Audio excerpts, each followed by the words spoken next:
Well, unfortunately, guys, I cannot bring you a review of the 3D screening of Thor: The Dark World because the projectionists working at my screening suck at their jobs. Whatever they were doing, they could not get the 3D to work, so we watched it in 2D. Actually, I didn't mind that at all. I'm sick of 3D. It's everywhere. Thor: The Dark World is directed by Alan Taylor, not Kenneth Branagh, which means no Dutch angles.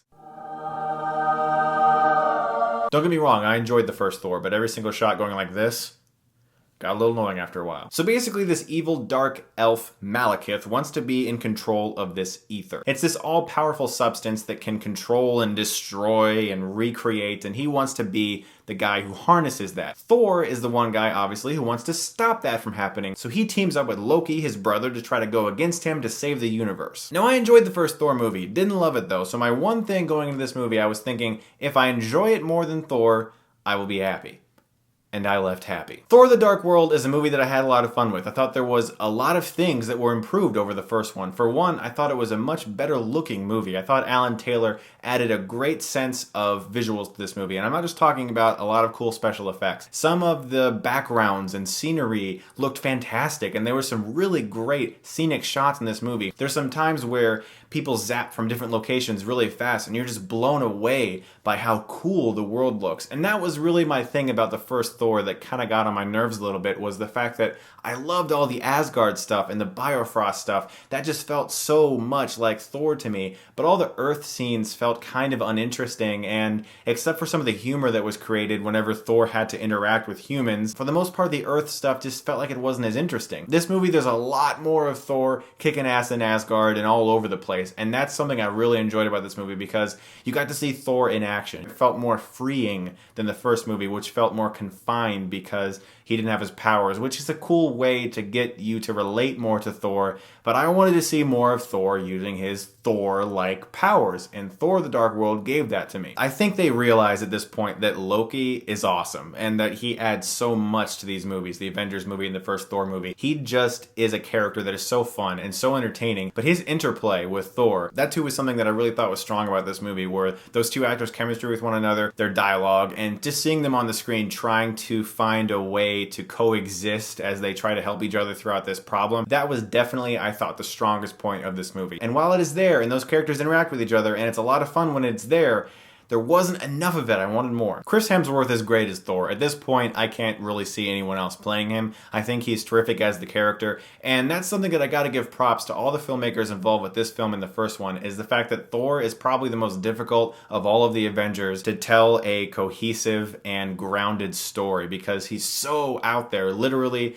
and figuratively. His character is so different and very difficult to relate to, and they really do a good job of grounding him and making you be able to relate to that character and his world. Idris Elba is so cool in this movie too. His character is even more badass than he was in the first film. Anthony Hopkins is great as Odin. Rene Russo has her moments in this movie too. She doesn't just kind of wander around like she did in the first one. She actually gets to kick some butt in this movie, which is pretty cool. Natalie Portman is... that is one attractive woman. That really is a good-looking woman. That is a good-looking woman. Okay, done. Because that's not really a critique on the film. That's just my personal thoughts. But her character is fun too in this movie, but there's an aspect of the whole human Thor thing that still doesn't quite work in this movie. There was a lot of comic relief with the character of Darcy, played by Kat Dennings, except I didn't really find her presence very comical or relieving. She was kind of annoying and got on my nerves at times. Also, there's this whole romance thing kind of brewing with a new intern that works for them that just felt completely unnecessary. Didn't need to be there at all. Like, totally could have deleted that character.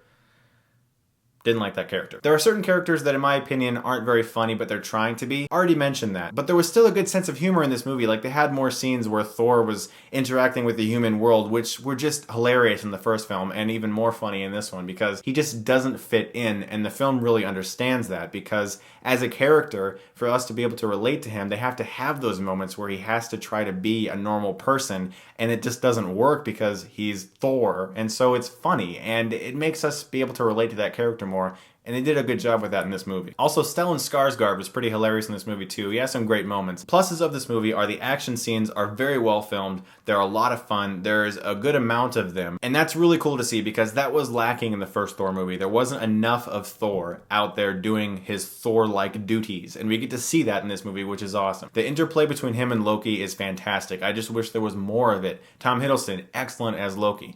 Now, I haven't mentioned my biggest problem with this movie, and it is by far the villain, Malekith. Completely uninteresting villain. He came off as a cheesy Star Trek original series episode villain. Like, he just wants to be in control of this ether, and he walks around going,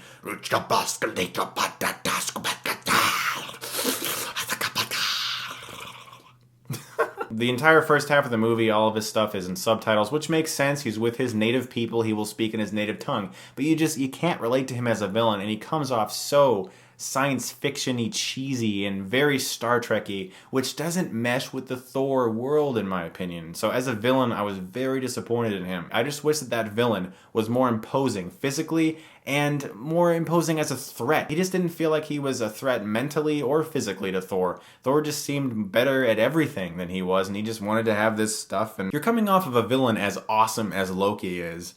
This is just like a major step down in the villainy area. The coolest villain I thought in this movie was actually a secondary villain, this guy, Cursed. This big, gigantic guy who could just take on anything and walk through walls and just take apart anything that I thought was way better than anything the actual villain does in the whole movie. Nevertheless, I did have a good time with Thor: The Dark World. I enjoyed it more than the first one. I thought that it improved a lot of the things that I thought were wrong with the first one. I'm gonna give Thor: The Dark World a B+.